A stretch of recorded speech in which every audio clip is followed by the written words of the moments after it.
Sa interview kay Alden sa Vivo event na dinaluluhan niya, binanggit at tinanong siya tungkol sa reunion movie with Catherine.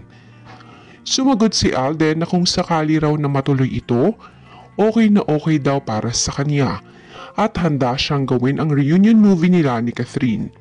Pero hindi pa raw sila nasasabihan tungkol rito.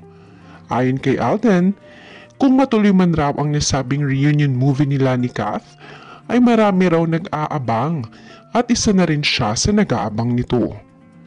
Hindi na nga makapaghintay ang mga Kathden fans at gustong-gusto na nilang mapanood ang reunion movie ng Kathden. Mukhang ang craving sa mga supporters ngayon ay ang interactions ni Catherine at Alden.